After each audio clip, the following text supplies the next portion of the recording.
កឋិនមានយូរអង្វែងប្រជីចាស់ក្មេងប្រារព្ធរក្សាសាមគ្គីគ្នាធ្វើពេលចេញវស្សាដើម្បីបវរណាប្រគេនព្រះសង្ឃធ្វើកឋិននេះបានបុណ្យអណែកបរិស័ទសែនត្រេកដង្ហែត្រីស្បង់មើលទៅសែនល្អសែនស្អាតផូរផង់មានបាតត្រីស្បង់អដ្ឋបរិខាបុណ្យកឋិននេះ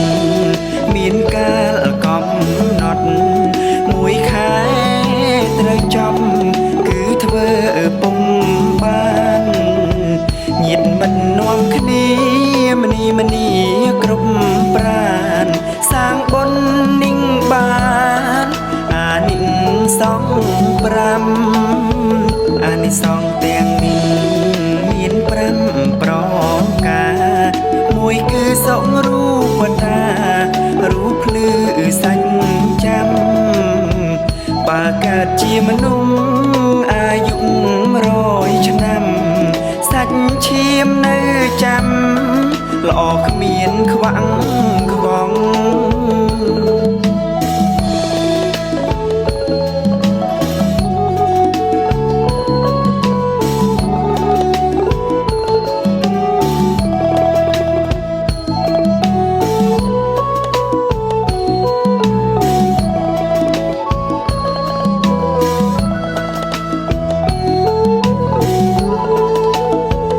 អានិសង្ឃទី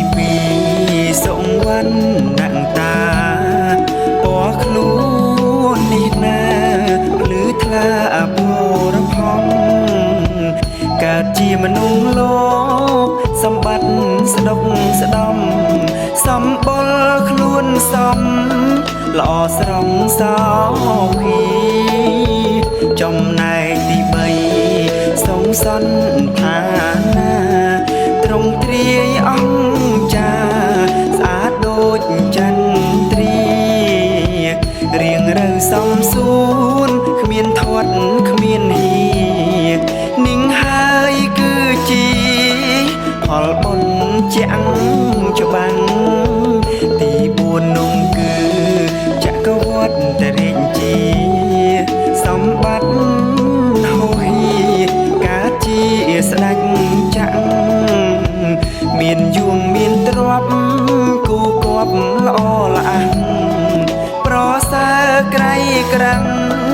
កុំថ្កើងគេឈ្មោះអានិសង្ឃទី5និងទី6ផលបុណ្យលើកស្ទួយ